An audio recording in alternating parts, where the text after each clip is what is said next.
Right now it is time for This Week in the Lakeville Journal. We also occasionally take a look at stories out of the Military News, the sister paper. Once again, we are joined by the intrepid pair. Good morning, guys. Hi. Hi. We're a trio today. It's a trio. There's three people. And they're on speaker. Wow. Holy smokes. Good luck. So we got the bases loaded. Now we just have to hit a grand slam. Okay. All right. Well, let's go right to the front page of the Lakeville Journal. And we lost somebody. Who'd we lose? Who'd we lose out there? Janet. We lost Janet. Janet. All right. Well, we're going to do this here. We're going to have to endure a dial tone again. All right. Cover your ears. I'm a little late. Going to. A little late to tell you that. See if Janet picks up here. Hello. There you are. Yeah. Janet. And there you are. All right. We've got the three biggies here with us this morning. All right. And you. I don't know who's going to take what, but we'll just circle the bases and find out. Nice big picture on the front page, the rally against gun violence, and the pictures say, they say one picture's worth 1,000 words. Well, once again, this is true on the front page of the Journal. Absolutely, and there's a great picture by Terry Cowgill, who has helped us in the past and contributed this photo as well. There were a lot of people out on the green, and as the story says, they marched a little bit down the road, observing the crosswalks a little bit, the new crosswalks, and then back. But it's a very strong image to see the faces of those children. And it's also nice to see the various age groups that showed up for this. At pretty widespread, a pretty even break. Yes. Something that I spoke to the incoming president of the Sharon Hospital about, and we spoke to her about nursing, and how it always stumped me that people need jobs, good-paying jobs, and there's one area that's always going to be expanding, and that's nursing. And you've got a story, demand for nurses is urgent, which is true. Yes, this is a striking story because it points out that we as a state need more nurses every year than we graduate, and it is a puzzle.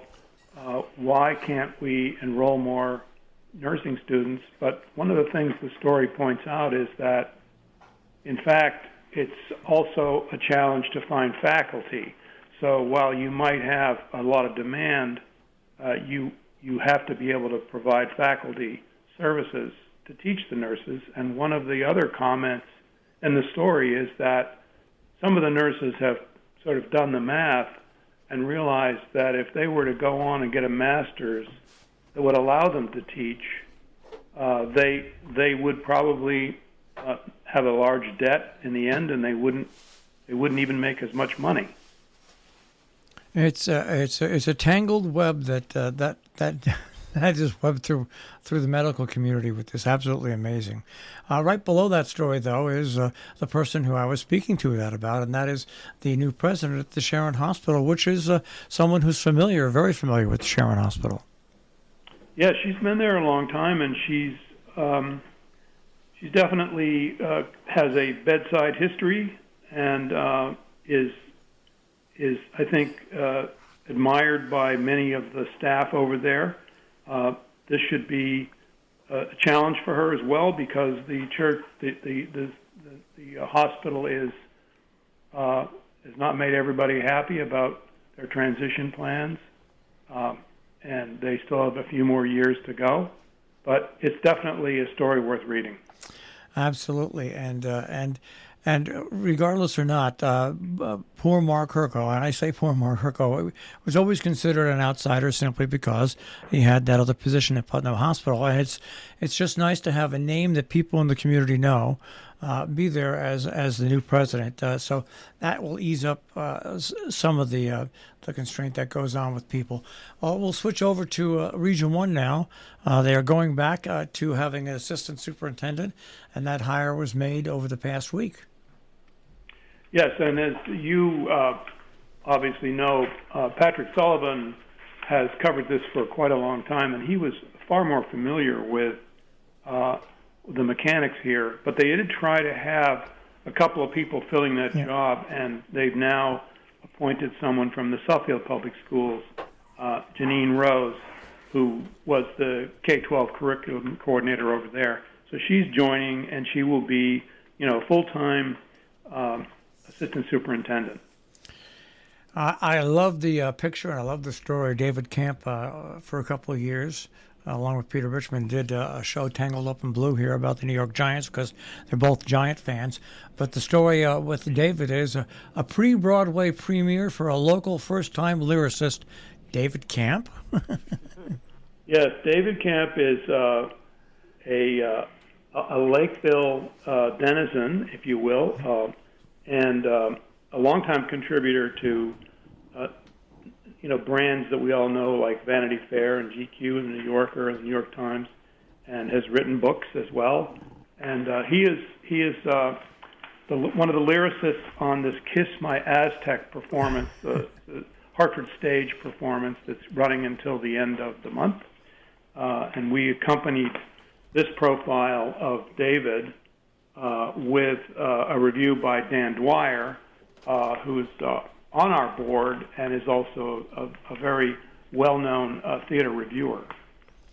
It's interesting. I remember when Dan actually did an interview with David Camp about this, and the first two times he tried to say "Kiss My Aztec," he came out wrong because it's a very hard thing to say initially at first until you get used to saying it. I think they did that on purpose, I don't know. I think maybe the first time, but the second time, I felt sorry for Dan. But I'm so glad. David Camp is just an incredibly talented person, and also, like you say, he's become a landmark in the Lakeville Salisbury area.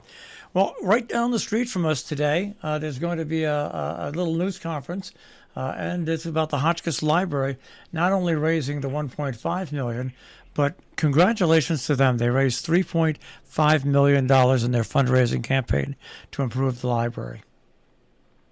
Yes, and this is the campaign is actually only about, I guess it's 2 years old, really. It happened very quickly. Today we will see more sort of information about what it's going to look like, what the construction schedule will be, how it will serve the community, and really get a sense of the full vision of the project. So we will definitely follow up on this story because it is a pretty outstanding accomplishment for the library and the board.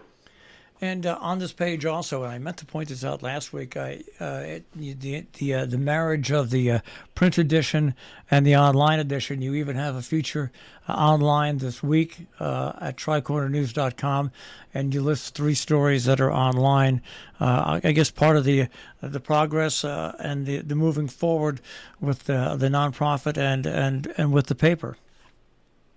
That's right. We are definitely realizing that a significant amount of our readership is really very adept at being online, and we also have we're producing a lot of news, and we can't necessarily always fit it all in, but we definitely do not want to drop the ball on any coverage of anything, especially in the towns. And so we were doing this thing where we point to stories that are online. And we also did something which we've always done before, but when Sharon appointed its new president, Christina McCulloch, we put that right out online so that because it was a big story. So we're really trying to blend a little bit more to be be on two platforms. And that's why what we do here with not only you but with other papers, we put links to stories up on our Facebook page. And time and time again, and Janet, you understand this. I get pretty upset at some people that say to me, "Well, I have to pay for that. I have to join." And I try to tell people, well, there's certain stories that are for free at TriCornerNews.com. But if you don't pay for something, how do you expect a business to operate? Yeah, it is an issue, and it has been all along. So, I mean, at our website, you can read a certain portion of each story, a small portion, or you can see the obituaries or classified line ads for free. There are things that are in front of the paywall, but and if you subscribe to the print version of either Lakeville Journal or Millerton News, you get the website as part of that deal. So it's not an extra cost. So. Yeah, and people just have to understand that your nonprofit doesn't mean that you can just throw things out there for free all the time. You just can't. No, you can't, and not survive, as you say. No. We'll move on to the next story, which is a story that raised a ruckus a couple of years ago. But the same thing happened with the Hotchkiss Library in Sharon years ago when they first announced expansion plans. Once again, the Salisbury group now seeking input and approval for access for that housing on the town-owned rail trail. Yes, this is a story we've been covering right along, and we're now hopefully everybody is aware of the fact that there are two very big information sessions coming up, one at the end of this month and one in the middle of July, and that will be followed by a town meeting at the end of July to get the public's vote. The essential thing here is to really preserve the access to the rail trail, and we have a photograph that illustrates how it would look, where the trail is. What's interesting about this story and why people should take and the great thing about local journalism is it explains there's a pecking order how this has to progress. Certain things have to be done to appease the state before they can move forward. And when you read this article, you'll understand what the timeline is and what has to happen at what time for this to be successful. That's all written up in this story, which I think should open the eyes for people to see what the process looks like before the hearings start. Also, I have a little block story right there about the Canaan Child Care Center receiving a $5,000 gift. Yes, this is for some playground equipment for the children at the center. And again, this is a wonderful nonprofit, an accredited institution that provides care with discounted prices. And so it's a nice story about a generous gift from the Northwest Community Bank Foundation. Now, John, I didn't realize that you were Farmer John, but you've got a great, cute little story there. Take time to pet a Holstein calf or two about National Dairy Month. Oh, yeah. Well, yes, I am familiar. I know a lot of farmers, but I just have to tell you that this looks like the Dairy Riviera to me. And I was coming to the office this morning, driving by it, and there were, in fact, there were families there petting cows, little children out petting the cows. So I wish everybody could take a look at this story in color. It's in color on the website. All right, and we'll go to Patrick Sullivan's story, Fear and Loathing on the Schoharie. Well, Patrick is not here, but he's the kind of guy who can go out and write a story if there's almost nothing going on, and you will be very entertained from beginning to end. So this was one that he did up in Phoenicia during the middle of the week, and it's also just a wonderful exploration of not only technique but equipment. Yeah, it's his Tango Lines column. He writes so frequently for us, and even those of us who do not fish find it, yes, very entertaining. Absolutely. We will once again move a little bit further here. First of all, the Trinity Church, glorious light at Trinity Church. Can you poke around What's that? Yes, this is Patrick Sullivan covered the sort of ceremony around the new windows that were refurbished at Trinity Episcopal Church in Lime Rock, and it was June 12th. On that Sunday, they were rededicated, and we have a beautiful 2 or 3 photos online that really show how strong the color is. And it was a $250,000 to do this. It was raised mostly within the parish and a foundation that specializes in restoring church. All right, and something that's interesting, fun, and observant is going on in Falls Village this weekend. The Rainbow Crosswalk will open up on June 18th. Yes. Again, this is a project that was funded by a grant from the Connecticut Department of Economic and Community Development in the Office of the Arts, and it's going to celebrate, it's going to invite people to come and be part of painting the crosswalk in honor, really, of Juneteenth and Pride Month. Everybody's welcome. All right, and the blessing of the motorcycles, I always like to call it the blessing of the bikes, return to Twin Lakes. Yes, very popular. There were more than 50 motorcycles that showed up for Father John Creda to bless their bikes, and it was a very joyous moment because, as you pointed out, it has returned from the pandemic, so they'd missed it for a couple of years. All right, and I love the headline of the story. Selectman warns, "Don't feed the bears in Salisbury." Yeah, well, the bears are all over the place, as we all know, and I think the Falls Village selectmen decided it was time to put out a warning.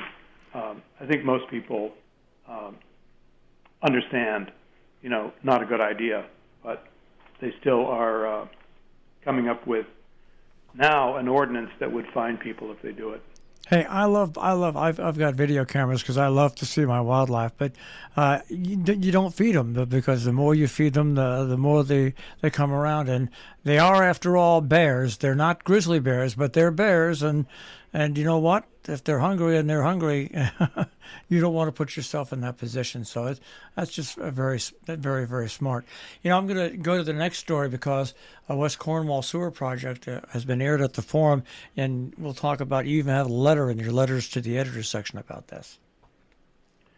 Well, yeah, this is a continuation of a series of reports we've done as the town marches forward with getting the idea launched, getting the funding, and there is now a federal grant, $3 million, which has set forth a series of meetings. So the townspeople came out. There was a good turnout, and it was an in-person meeting on last Saturday.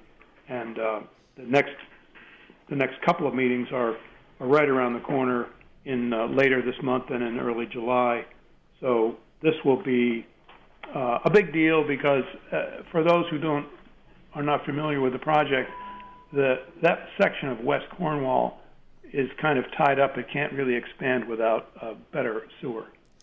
And now I'll slide over to the editorial pages. And Janet, one of the letters, of the many letters, by the way, once again, that you're getting, West Cornwall doesn't need this project specifically on the sewer project. That's from Vern Henshaw, and she makes the argument that it's overkill and gives all the reasons why. And so do read the story and do read that letter. We do have many letters. And also this week, don't miss, we have photographs of all the Housatonic Valley Regional High School graduates in the pages. Take a look, see how all these kids have grown up and moving forward. So that's what our editorial is about, too. And read the many letters. And don't miss, in Turning Back the Pages, a story about a truffle hunt that Bob Esterbrook used to love to tell out of the pages of the Lakeville Journal. But Boy, I'd love to move on to Cynthia because she has a 20-page compass to talk about. I was gonna say, holy smokes, Cynthia, we're gonna give you 3.5 to 4 minutes. That's more than I need. So don't be confused this week. We have two separate compasses. One is in what we call the broadsheet. It's our regular 2-page compass, and with a great photo of a cake from last year's Sharon Historical Society fundraiser, which is coming up. And it's like with our local farms and farm markets. It's great to grow your own tomatoes. It's great to buy them. So Sharon Historical Society looking for cake donations, but just show up at the auction and buy some. It's very helpful. You have $2,000 to spend on a cake. But we also have a 20-page special section, what we call a tab this week, and we'll be doing them once a month. There's so much going on around here in the summer, and we're trying to do a mix of culture and cooking and old cars and all the things that we love. We have a great story from one of our summer interns on hiking the Appalachian Trail with her sister. I think they made it for a full day, maybe 2. And bravo to them. But also we have a longer story on changes to the trail that were made this year. Lance Christensen going around and shooting cool old cars. We have summer music. We have the Sharon Playhouse, a nice preview, a very interesting program that they've got coming up. And I guess all I can say is go get a copy of it and give it a read. You know, it's so nice to see a compass back like this because that just indicates that the area has come alive and people really are forging ahead and getting past the COVID-19 scare and actually moving on with their lives and enjoying themselves again. That's right. And not to say that COVID is over. In fact, we have a story coming up in our issue of June 23rd about the Scottish Highland Games at Lime Rock Park, one of my favorite events of the year, June 26th, and the organizer was in quarantine with COVID, so it's not over, but it's getting better. It's getting better, and we all are learning to adapt to it like we adapt to other diseases that are out there, like the flu like shots. A cold. Yeah, yes, like a common cold and the flu shots. But Janet, very quickly, we'll go back to your Viewpoint pages because once again you have 2 amendments and why they were written is a great article. It is. It is. That's by Dick Ollis, who always gives us good history and good perspective. And so this is certainly the time to look back on how the Bill of Rights came about, what they say, and what the amendments are. He goes through it carefully and really, Second and Third Amendment. So don't miss this. It's fascinating. He also has a correction in here. That doesn't happen much.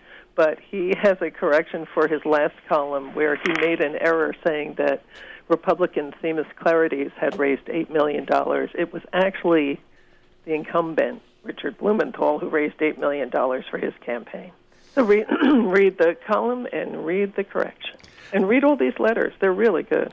I was going to say the letters are really good. And once again, for you folks in Salisbury, read the story specifically about the affordable housing possibly moving forward, because that story explains very plainly the steps and process that have to take place and how you are involved in that with both those meetings and why those meetings take place at the certain dates. I just think that's a great article which sets the stage for now. We'll see what happens this summer with that parcel of land that was donated. Yeah, that's a great point. Don't miss that article. This is the time to prepare ourselves and not, think about it later when decisions have already been made. Absolutely. All right. Well, that's This Week in the Lakeville Journal, guys. We'll speak to you again next week. Thanks so much. Bye. All right, take care. Thank you.